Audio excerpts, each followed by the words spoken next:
Based on your 2020 Spotify Warped, what song do you need to recommend to me? Alex, have you listened to Haley Williams' song "Simmer"? Man, I don't want to listen to Haley Williams. I don't have Hey, anything against her. I'm just saying I don't want to listen to her. I'm just like recommend something else. You listen to like dude. didn't Spotify tell you listen to like 700 new artists this year? Oh, dude, you know I do. It was You're actually a like 12. It was trailblazer, like 12. girl. Dude, it was like 1,200. I Oh my spent. god. It was like 45,000 minutes of listening to music on Spotify, like thousand something new artists, and every waking moment I'm not listening. I'm sitting at home doing nothing. I'm listening to music on Spotify or YouTube. So a lot of the minutes I'm listening to music on YouTube, that stuff doesn't get recorded. So if anybody needs like a playlist made or even like a Mac themed, like I'm watching stupid Mac football games on a random Saturday at 5:30, and you want a playlist, I got you. Welcome to Mac Football Forever. I'm Alex Alvarado. That's Caleb Carter. You can see my face, which is kind of against my religion. I didn't really want to show my face, but here we are. Here he is. And that's Caleb's face. We have a week 5 to look forward to. Well, for the most part, I guess, because there's already a game canceled. Let's look at that first. Before we get into the 5 games that are being played. The one that isn't, Kent State at Miami. Miami is now down to, at most, one home game now for the year, and that really stinks for them. It stinks for everybody, of course, but, Miami is obviously not feeling well emotionally because that's 2 games wiped out from Miami's schedule this year because other teams had to be sidelined for positives and contact tracings. And kind of feel for Miami. They haven't had the chance to hit their stride or anything, and they start the year off with a game that they didn't play super great, but they got the job done, and then they headed to Buffalo and just get funked. So of course they're rearing to get back on the field against Ohio. That game gets canceled. They get back into it. You can tell they're just chomping at the bit when they play Akron. Now they have a chance to build on that, and we get this. It sucks. It really does. It really sucks. So I know Miami's on the phones trying to get, this second bye week apparently, get it filled and have their guys playing football because they're healthy, they're playing, they're feeling good, and they lost a game and they don't have.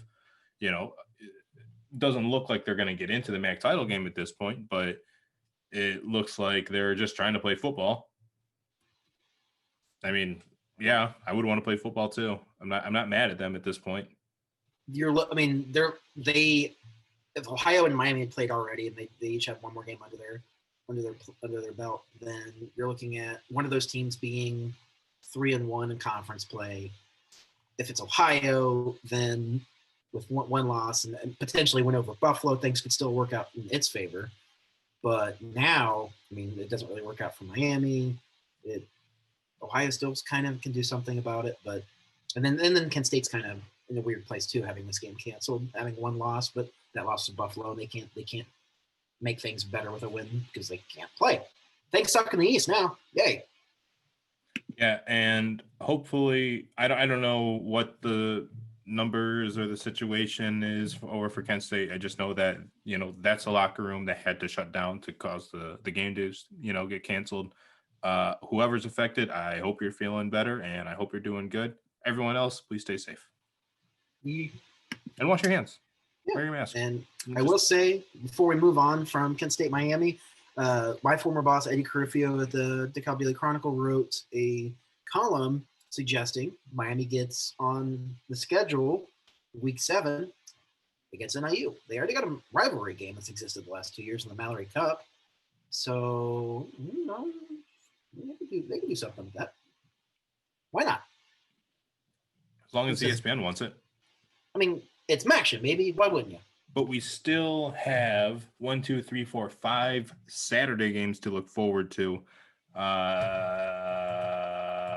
They range from noon o'clock through 5:30 kickoff times. 3 games in the East, 3 for the West, 2 for the East. Sorry about that.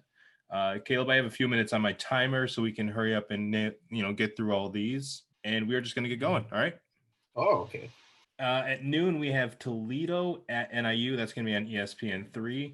Usually, it's a banger. It could still be a banger this year, especially if NIU plays as competitive and up to Toledo's talent level, like we saw against Western. And if Toledo keeps slipping up, it might be a little bit more fun too. But what are you kind of expecting to see out of this? Coming off of this last week, it kind of feels like another week where I just gonna stop pretending to know what's happening with Toledo. I've been burned by them so many times in terms of just having high expectations and then underselling them before they play well. So I'm just not going to have any particular expectations for this one. Toledo's is mathematically eliminated already, or unless I'm missing something off the wall. And I mean, NIU is still playing, a bunch of young bodies. They're doing some exciting things on both sides of the ball. But they missed some big chances to capitalize on points against Western and it came back to bite them. So you saw them do some good things. They ate up some clock. If they can do the same thing against Toledo, maybe things can work out in their fashion. I don't know where Shaquille Seymour is for Toledo, but it still has potential to be a really good game. I mean, anything you're looking forward to with that one, Alex? No, I'm not looking forward to it. You already said you were looking forward to it. I said there's an opportunity for it. I don't know. I don't know. Maybe if this is one that's going to have to excite me in game. It's going to be like one of those things where like, what's the score? All right, I'll check it out. That's what the situation is going to be. It's not must see MACtion though. It's unfortunately just not. Well, I don't remember the last time Toledo NIU played on an ESPN3.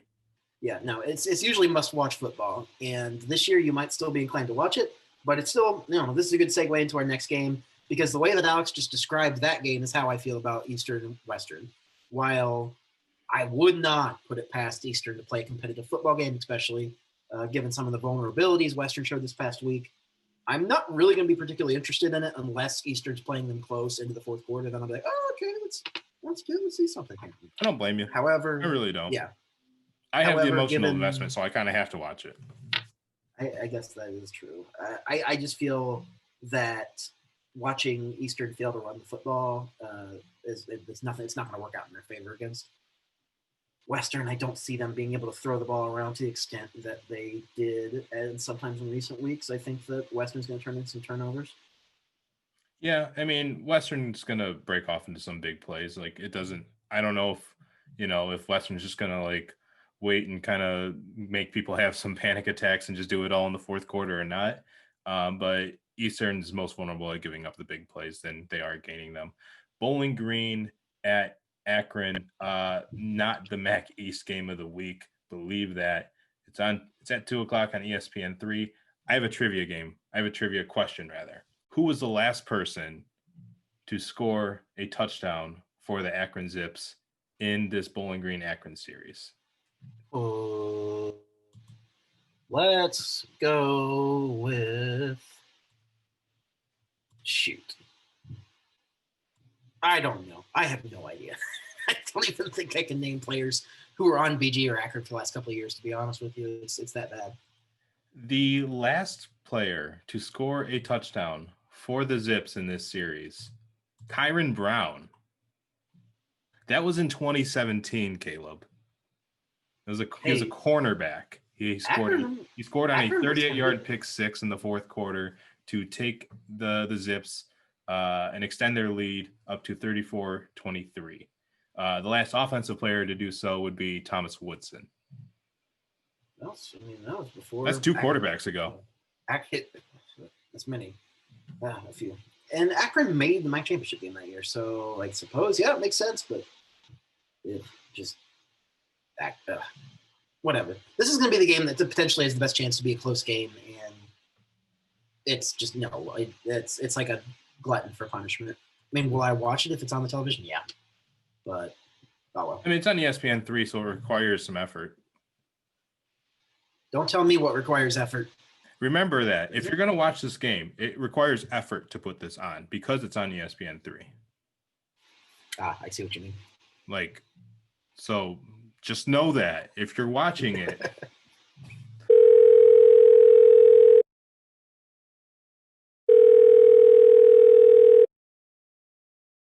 And I am with Rachel Lenzi of the Buffalo News. Rachel, how are you doing today? Good, hanging in there, trying to really balance a lot of what's going on here in Buffalo between the UB football team, which could win the MAC East division on Saturday if they beat Ohio in Athens.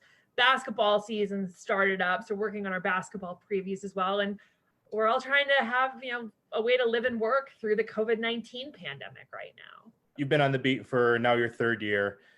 You've seen what it looks like in a championship run. Now you're kind of seeing it, try to have sustained success afterwards, and it's doing pretty well for itself. What's kind of stood out to you about this football program, or kind of the way things have run during this current regime? First off, I think there's a lot of credit that goes to this team first for staying healthy in a season where we've seen more than 100 football games be canceled because of COVID-19 positive tests and contact tracing. There was an outbreak earlier this season at UB, I should say in September at UB. They had to pause activities right before the start of the season.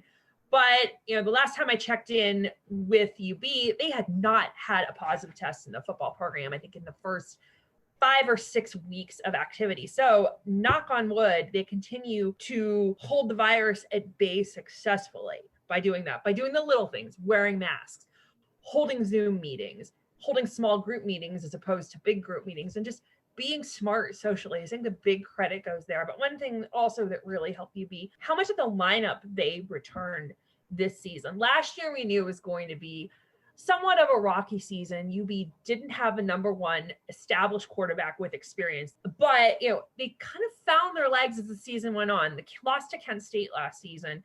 The comeback win, I should say, by Kent State against Buffalo, it was a real rude awakening for UB, but I think that fueled them as well into being a bowl contender. Knowing they had so much coming back, they lost 3 starters on the offensive line, 2 starters in the secondary. There was a lot coming back. They added some graduate transfers in Brendan Pine, who was a star linebacker at Brown, who came in as a grad transfer, and Tyree Thompson. But they had so much depth coming back. And they also had the experience of playing in the MAC championship game, B, in 2 bowl games. I mean, that helps. That really helps build the culture in the program. So even with the season canceled, then delayed, and finally started, this team set the goal of, we want to win the MAC championship. And they have been saying that for months now. And looking at the success they've had, we could talk about Jaret Patterson all day, but I don't really want to go there because there's so much that we would just be repeating ourselves over. Let's kind of talk about the success that's been happening around him to let him have his own success. When we talk about Jaret Patterson, Kevin Marks, when we talk about their success, it's all the credit goes to the O-line, and it's much, much deserved. Like, those holes are wide open. But for them to get the incredible production that they've gotten, it takes 9 guys blocking up front. It takes entire position groups that require skilled guys to do non-skilled guys things. How has Lance Leipold and his coaching staff gotten his players to, one, buy into it, and what is it taking for these players to keep buying into it and keep doing, blocks downfield instead of 25-yard grabs downfield? The offensive line, first off, Coyote Awashika is really the anchor of that line at left tackle. But even last year, when there was more experience on the line with Evan Kazarchik, who now plays, he's in the NFL, he was with the Falcons practice squad, and Thomas Jack Kardila, they were constantly building their depth, knowing we have to plan down the road. They played a redshirt freshman center. I believe he was a redshirt freshman center last year, Mike Nowitzki, who now comes back with more experience. Jacob Gall, who was a lineman, he would come in off the bench and really fill in well. Jake Fuzak, another guy who came in, got some good snaps, and they have a walk-on named Jack Clank, who's came out of nowhere. I think Pro Football Focus just graded him not too long ago. So it was about building depth. So starting with those 5, knowing what their jobs were doing, and they have not allowed, I don't think they've allowed a sack on their quarterback since the middle of last season. But another thing, when you talk to the players, the non-offensive line players, the wide receivers, the tight ends, the running backs, they know they have to play a complete game, not just running the ball or catching the ball. They have blocking assignments they have to keep on. You might see Jared Patterson executing his blocks, so that maybe Kevin Marks can get a good run in, or Antonio Nunn, the wide receiver, who is like, hey, I have to block if we want to make this play complete. There's more of a holistic understanding of every person's role in this offense. Is this the rushing attack, the heavy rushing attack that they've gotten, nine bodies downfield blocking for the guys and 26-5? Is this the kind of offense that Lance Leipold wanted to run? Is this the kind of offense that Lance Leipold wanted to be a MAC championship team, be a MAC title contender? Is this the kind of football that he wants his team playing in the first place? Yeah, and it doesn't hurt that you have one of the most productive running backs in college football right now. You think you would build around that person, but in a way you also have to build around everybody else to complement it. I mean, it's 11 guys working together as opposed to one guy who's carrying the load, or maybe two guys if they find more of a balance between the passing game with Kyle Van Treese and with the running game. And it's interesting because even in that, Kyle Van Treese, he went off 2 weeks ago against Miami, Ohio, had a career high 353 yards. And one thing I found, there aren't set plays. And Lance Leipold has said to us, we're not just going to say, oh, we're going to assign 2 plays to Kevin Marks, or we're going to assign this. We really dictate how the flow of the game goes. Now, in the case 2 weeks ago with Kyle Van Treese being so productive, it was, if he's in a rhythm, let's maximize that rhythm, which is very smart strategically as well. And the other nice thing with that is there are options in this offense. There are options. We look at the tight ends, Zach Lefebvre, who's been very productive, both in an offensive way and in a blocking way. Antonio Nunn, who Kyle Van Treese developed great consistency with. And even, Jared Patterson, when he isn't putting up these eye-popping numbers, Kevin Marks can come right in, and he's really established himself as a back who's going to get a few looks as well. Yeah, it's like they have like RB1A, RB1B back there. Right. There's a lot of options. It's a multifaceted offense, and I don't think it was just a productive offense that UB's coaches wanted. They wanted a multifaceted offense where if something's breaking down, we know we can have faith in this part of our offense. Assuming no real funny business happens between now and then, which of these 3 MAC West title contenders do you think Buffalo least wants to see in Detroit? Western, Ball State, or Central? This is really a tough question because I kind of joke. I'm like, I work on Saturdays, so I can't really watch a lot of other teams play football. So I haven't gotten to watch a lot of MAC football otherwise. And I'm a little embarrassed to say this, but it's kind of hard to do that when the team you're covering, you have to watch at that time. I would say, even though my preseason pick was Central Michigan, I like how Western Michigan has started to come on. I'm impressed by that team. And I did watch the Toledo-Western Michigan game. And I watched the fake spike play where I said, oh, God, how is Toledo not ready for this? How did they not know? It was kind of like, wow, Western wasn't afraid to get a little creative, kind of go for the jugular there. I was like, good for Tim Lester, good for the Broncos, way to be. I thought that was just a really shrewd move. And I said, this, they are a team to be reckoned with at this point. So right now, I think it might be Western Michigan. I also wanted to talk to you about your COVID coverage because you and your company has done a really good job of building this spreadsheet database together. Everyone on, that's watching this right now can see it on their screen of, programs that have positive tests of COVID, where it's at, if it's basketball with a coach, whatever, what conference, when it was, what kind of updates have been filed since then. How have you guys put this together, and how have you found this useful in your coverage? Well, thank you first off for recognizing the work that we've done at the news regarding COVID. I'll preface this by saying when COVID shut down everything in March, so much changed. Even our coverage, we went from covering games and looking at trends to seeing how COVID was going to impact college athletics. It has impacted so much. It's impacted budgets. It's impacted how people live and work. It has impacted athletic departments who have had to furlough and in some cases lay off staff members. And it's impacted people's health. We saw a Division II player who died because of COVID-related symptoms in August. His name was Jermaine Stevens, who played at Cal PA, which is a Division II school in Southwest Pennsylvania, which that is harrowing. And I really think that showed us, this is not a disease to mess with. But the original database started with football in June. I was on the phone with Zach Binney, who's an epidemiologist at Emory University in Atlanta. And he kept saying to me, it's not sports we have to worry about. It's the fact we're dealing with such a highly contagious disease that we have to worry about. And we have to prevent ways to spread it. So I got the wheels turning a little bit. I said, Zach, because this disease is so contagious, is there a possibility that there could be at least one case on every FBS team in the country? And he said, yeah, I think that's a very good possibility. So that was kind of the genesis of starting to track the COVID cases in college football. And we would find out who would report them. Some schools were very transparent in saying we have 4 COVID cases or we have an outbreak.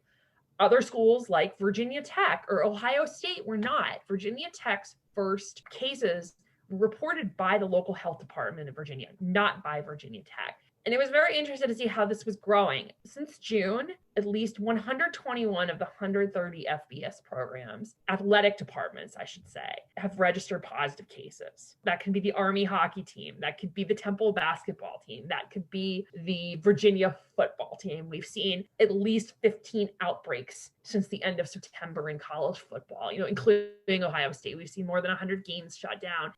It's not an indictment of sports. It is an indictment of this disease, which doesn't care who the national champion is or who the college football playoff contenders are. It's an illustration of how widespread and how cruel it can be, and that we really shouldn't mess with it. And I think the lesson we can really learn from this is it's on us to stop the spread, to prevent the spread, to do the right things, that we can go back to the things we enjoyed, like watching football games, like going to stadiums, like doing this. And because of that, we've also started a college basketball database as well, too. And I've got the link to that pinned to my Twitter account.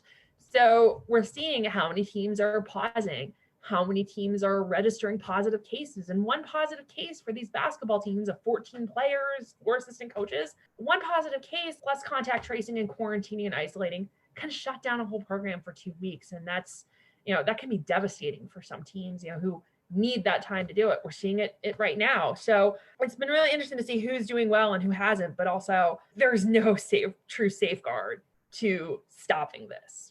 A couple questions on public knowledge. From your perspective as a reporter, you recognize that, this is a contagious, deadly, and horrible disease. Some have recovered better from others, but of course we've seen 200,000 people plus die in this country so far. How do you see your role in all this? And 1, trying to keep everybody informed, and 2, kind of point to, where there's some sketchy activity going on, where people are kind of being a little bit more hush hush about a possible outbreak happening at whatever school or whatever area. This is a public health crisis. And the role of journalism, along with the role in medicine, we can't forget the work that doctors and nurses and EMTs and frontline workers and therapists are doing.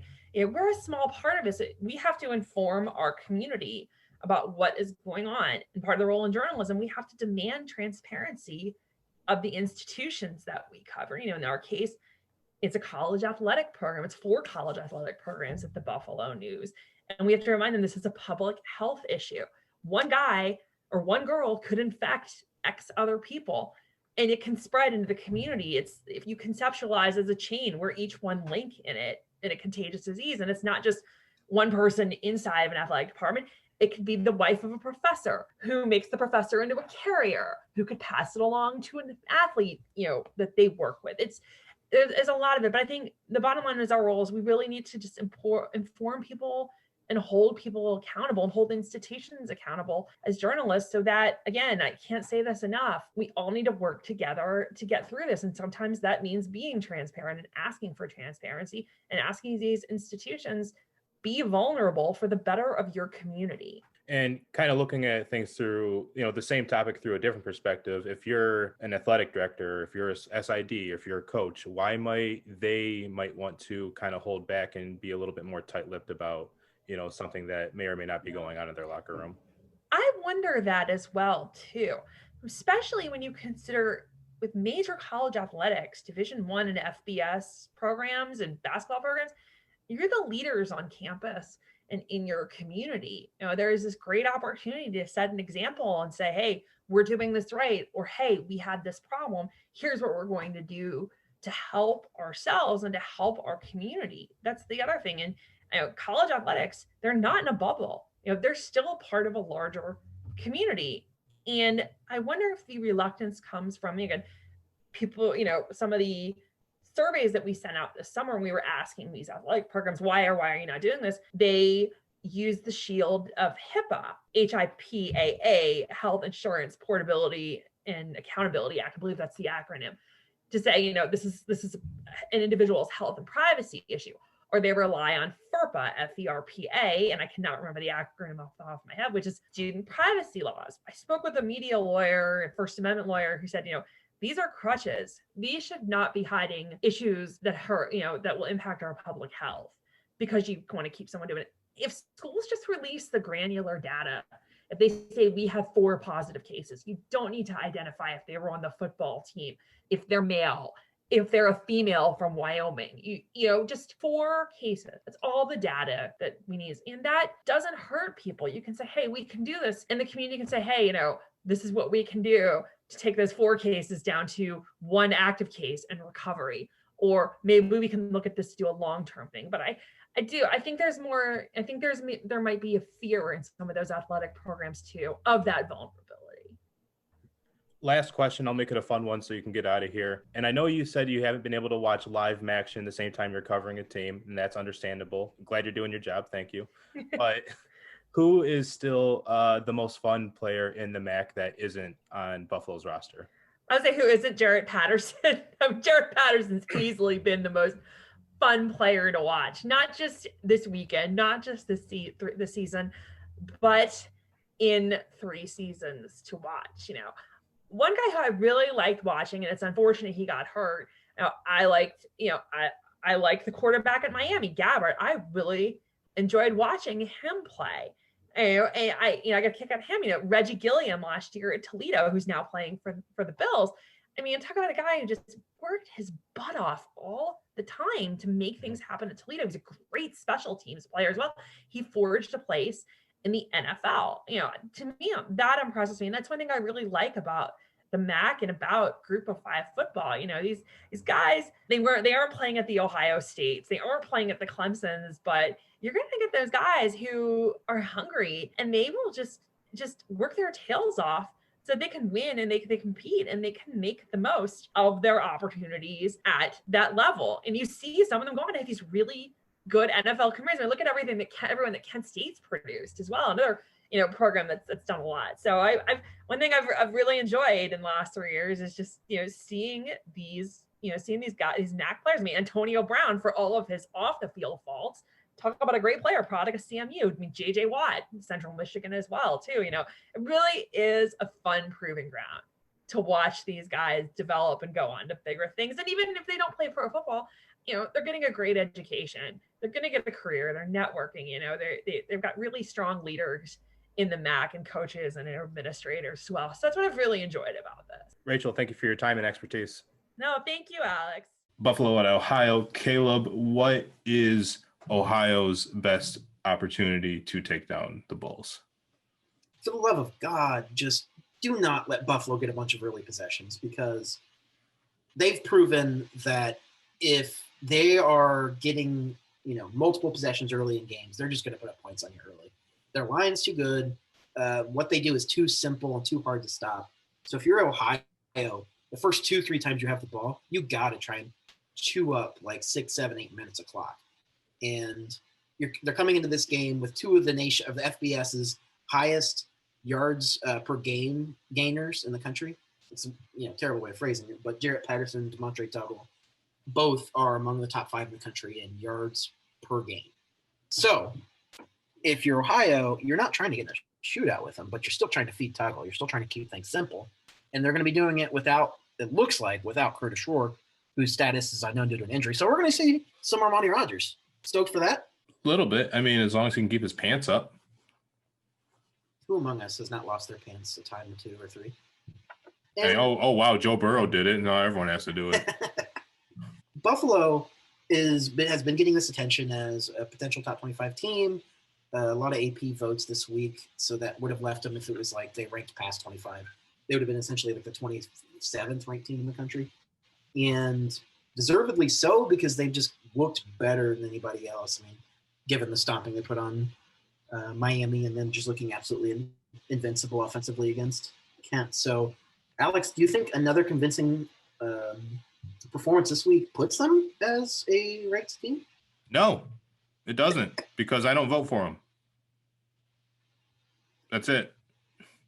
That's why they're not going to get in the top 25. I don't have a vote. So, sorry.